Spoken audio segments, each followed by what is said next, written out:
Red or blue? Red or blue? Alright, which one am I in?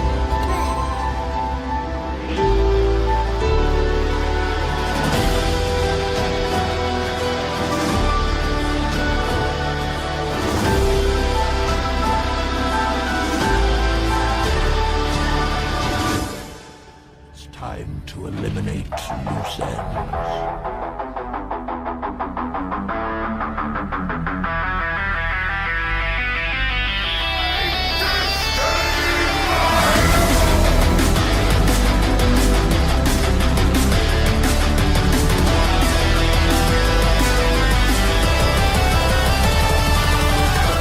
You may have heard these words before, but I'll teach you what they really mean. Go beyond! Plus!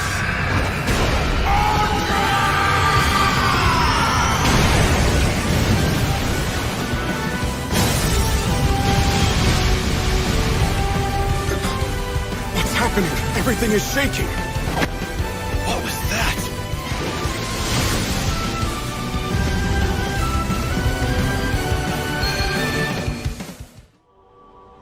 Kokoroが正しく形をなせば思いとなり、思いこそが実を結ぶのだ。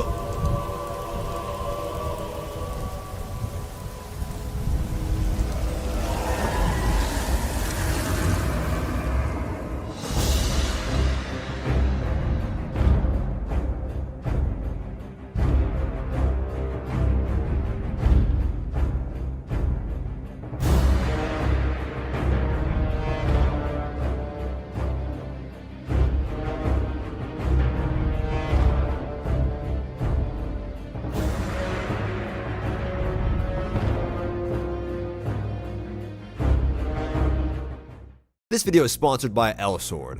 L-Sword Online is a free-to-play online action RPG that uses a classic side-scrolling mechanic which features a unique combat system that has a very arcade-like feel.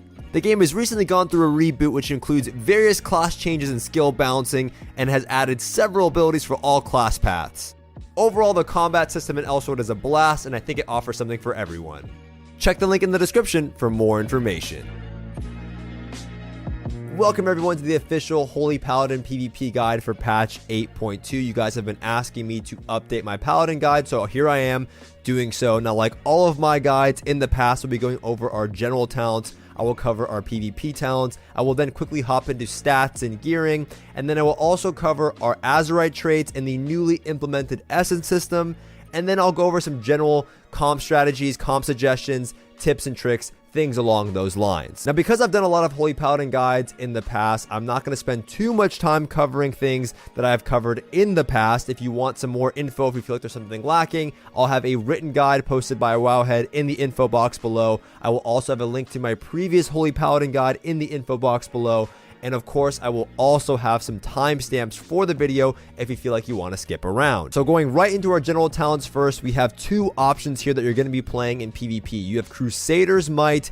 That's primarily going to be used in 2v2s, or if you're playing melee wings and you think that you're going to be getting trained, and Bestow Faith as your general go-to talent. Bestow Faith is the safe option, is a low mana cost heal with a short delay on the effect of the heal. You're going to be using this if you're a new paladin, someone starting out and you're not very comfortable with your class yet. But if you feel like you're going to be getting trained, or you are playing Avenging Crusader and you think you're going to be getting a lot of Crusader strikes off, then Crusader's Might is excellent because your cooldown on your Holy Shock is going to be reduced significantly, which means you're going to be getting more Holy Shocks off, which means more effective healing. And it's great if you're getting trained by like a Rep Paladin or a Hunter in 2v2s, and you want that extra healing, as Bestow Faith will not provide the same amount of healing when compared to Crusader's Might. Crusader's Might will provide a lot more healing, but again, you have to be getting off tons and tons of Crusader strikes to make this worth it. I play this a lot in 2s, sometimes in 3s, but if you're a beginner, Bestow Faith is the go-to. Now for level 30, all of these options are viable. If you are a beginner, I recommend Cavalier because Cavalier will give you more mobility, which will allow you to get out of situations where you shouldn't be in because you have poor positioning. If you're also at a low rating and you notice that double melee comps are always training you and the games end rather fast, having more mobility will be preferred there. Now, if you're worried about getting swapped often, or swap to often, where you feel like like you're playing a rogue mage and you want a shorter CD on your wall, and you think that, hey, I'm not going to be able to get away from these guys as easily, mobility is not going to help me, but I do want a shorter reduction on my wall, and I do want a shorter reduction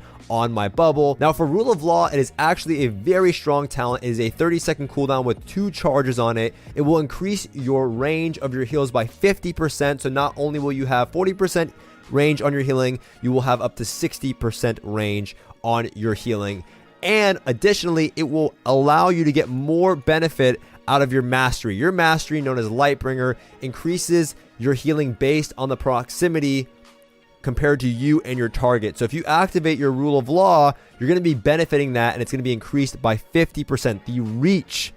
The reach of your Rule of Law, the reach of your Lightbringer, your mastery will be increased by 50%. So you can sit back from a long distance when your wings are down and you don't want to be in melee range. You don't want to be anywhere near the enemy because you are worried about getting swapped to. You can use Rule of Law outside of your wings to benefit from your mastery and get way further healing than you normally would. So from over here, I maybe only heal this guy, all the way to this point over here. I'm no longer able to heal him as he's out of range. But if I activate my Rule of Law, I can now heal him from all the way over here. Now for level 45, Fist of Justice is going to be your go-to. Every time you throw out a judgment, it's going to lower the cooldown of your Hammer of Justice by 10 seconds. This is very effective in almost every single scenario. So if I Hammer of Justice this PvP training dummy and then I throw out a judgment, you'll see that my Hammer of Justice cooldown has been reduced by 10 seconds. You want to be throwing out judgments all the time due to your Azurite traits. We'll get into that in a little bit, but you want to be throwing them out to reduce the cooldown of your Hammer of Justice and deal additional damage. And if you're playing Melee Wings or Avenging Crusader, you're going to be healing during that time duration as well using that judgment. So throwing out judgments, reducing the cooldown of your Hammer of Justice is very important, especially if you're playing Rogue Mage Pally. You want that Hammer of Justice to be up as much as possible. Repentance is decent sometimes in comps where you feel like you do not need additional stuns. You feel like you already have enough stuns on your team. It's very effective in 2v2s versus Mistweaver Monks, and Blinding Light is not that effective. It's decent sometimes if you feel like all the CC gaps are already being filled. So if you feel like you do not need additional stuns and you feel like you do not need, anything that DRs with Sheep, which would be Repentance, you can play Blinding Light. It's sometimes effective. However, it is a long cooldown, and I recommend if you are a beginner to master Fist of Justice, get very comfortable throwing out those judgments, and then mess around with the other ones. But primarily, Fist of Justice will be your go-to. Level 60 is easy. You will always be taking Devotion Aura. It is a solid damage reduction talent, and while you activate your Aura Mastery, you'll be getting even more benefit out of your Devotion Aura. You can read the tooltip. It's just great overall damage reduction and is the most effective talent for the level 60 bracket. Moving on to level 75, you will always be taking Holy Avenger. It increases your haste by 30% and your Holy Shock healing, which is a lot of your healing, by 30% for 20 seconds. And the reason why you want to spec into this is it is your gap filler outside of Avenging Wrath or your wings. Having a Holy Avenger to use and weave in between your wings is a great way to stabilize your healing, and a lot of the time people struggle with healing outside of their wings. That is what this talent is for. Now for level 90, you have 2 options. You have Sanctified Wrath and Avenging Crusader. If you are a beginner, you should always be playing Sanctified Wrath. You should always be playing regular wings. When you get more advanced on the class, no matter what anyone says, I recommend then you try and mess around with Avenging Crusader. Avenging Crusader is great for additional pressure, and depending on the essence that you're picking, which we'll talk about a bit later, it is a decent way to be mana efficient. The healing is very effective if it does proc from your Vision to Perfection. If I'm losing you there, don't worry, we'll cover it later. But it does cost 10,000 mana to activate, and sometimes it is difficult to use, and in some cases you don't want to be pushing in and activating this because you will get caught in a bunch of CC or get shut down on it. And maximizing your range is always the safe route. Staying at a distance, coming in when you need to for the Hajj, and then staying outside using your regular Avenging Wrath is the safest route to heal as a Holy Paladin. And if you are a beginner, that is where you want to be at. You want to be maximizing your distance, playing Bestow Faith, playing Sanctified Wrath, and benefiting from regular wings If you feel like you need the extra pressure, maybe you're playing RM Pala, if you have the correct essences and you're experienced and you think, hey, it's time to step it up, I want to try something new for some fun or for some additional damage, Avenger Crusader might be your go-to. Now for level 100, you can almost always take Divine Purpose. Divine Purpose is so effective with Glimmer of Light. It is an Azurite trait you'll be taking later. Do not worry about it right now, but it is going to pretty much give you a 20% chance to get a free Holy Shock or a free Light of the Dawn. As you can see, it procs right there, my Light of the Dawn. I can use it again, and sometimes it'll proc on your Holy Shock as well.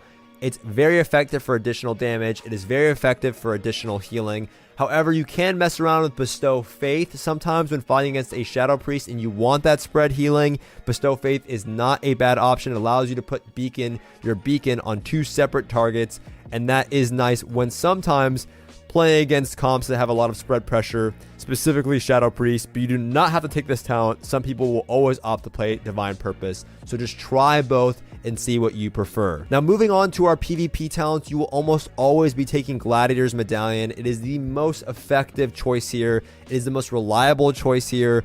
I rarely would ever swap out of this. You can sometimes play Relentless if you are playing a human and you feel like, you know what, Trinket's not really helping me here. I'm eating massive CC chains. This is sometimes good versus comps like with Shadow Priests and even Warlocks where the Trinket won't help you and you're already getting fear spammed and you feel like if you Trinket something, you're just going to eat another CC. So reducing the overall amount of CC you take is pretty effective. And if you are a human, you do have your racial everyman for himself to break out of stuns when necessary, but Gladiator's Medallion is almost always the go-to. Now for the rest of these here, Light's Grace is almost a guaranteed lock-in for me. I love this talent. It just basically makes it so that my Holy Lights just straight across the board heal for 50% more. Holy Light is your greatest source of healing, and when you do cast consecutive Holy Lights, stacking up to 3 times, you reduce the damage that target takes by 5% for 8 seconds. So if I use Light's Grace and I'm Holy Lighting myself over and over and over again, I will get this buff and it will stack up to 15% damage reduction.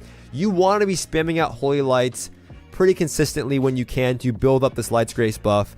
And it's very mana efficient, right? You're reducing the damage they take, which means you have to heal less, and you are getting a benefit of increased healing from your Light's Grace because of its just baseline 50% increase. So I love Light's Grace. You almost always want to take it. I don't think I've ever swapped out of it almost ever. It is my preferred choice. Now for the rest of these, there are some situations where you can swap around. Blessed Hands, this is great in 2v2s, great in 3v3s. Sometimes you need that freedom to get across the map. Sometimes you need that freedom if you are getting trained. And Blessing of Protection is not only a defensive ability, but it's also an offensive ability. So if your teammate gets stuck in a kidney shot or a storm bolt, you can use your Blessing of Protection to break them out of that CC to allow them to stay on the target and secure a kill. You can also use that Blessing of Protection to allow your allies to get cast off if they need it. So it's very effective to almost always have Blessed Hands. However, if the team has a ton of purges, maybe you're fighting a Shadow Priest and having a bop isn't very effective, having an extra freedom isn't very effective, you can swap out for things like Divine Vision. Divine Vision is amazing versus Shadow Priest. You almost always want to take this because it reduces all of the damage they essentially do by 15%. So it's very effective for Shadow Priest, but outside of that, I don't really mess with it too much. It will also extend your aura, which is great for your devotion aura, and just for the fact that they're going to be receiving 15%. A 15% reduction on shadow damage, so it's very effective. So usually when I swap out my Blessed Hands, it might be things for like Divine Vision. Like I said, Light's Grace is almost a lock-in, and then you have 2 other options here, or a few other options here, and we'll go through the scenario. So Ultimate Sacrifice is usually a lock-in for you depending on the comp that you're fighting. If you're fighting something like Rogue Mage and they have a ton of burst, if you're fighting or playing with a Fire Mage and you want to make sure that your Fire Mage does not proc their Cauterize, that is one of their last line of defenses, or you're trying to save them from having to use their Ice Block, giving them a 100% damage reduction or a transfer of 100% damage to you in a form of a dot, mitigating all damage they take, is extremely effective, right? You are pretty much making them immune to taking damage for a period of time, and that's going to be great for preserving things like Ice Block, preserving things like Cauterize, or if you're fighting a team in 2v2s and you're fighting a rogue mage and you know that you just have to make sure that your teammate doesn't die and you'll win the game, having things like ultimate sacrifice is very effective there. However, if you're fighting a very rot heavy comp, sometimes you do not have to play ultimate sacrifice, because ultimate sacrifice, when you do spec into ultimate sacrifice, it is no longer really going to be used as a CC break because it is a major defensive. If you're not spec'd into ultimate sacrifice, and let's say you're playing something like Divine Favor instead and you're not using Conflict and Strife, which is an essence, we'll get to that later, do not worry.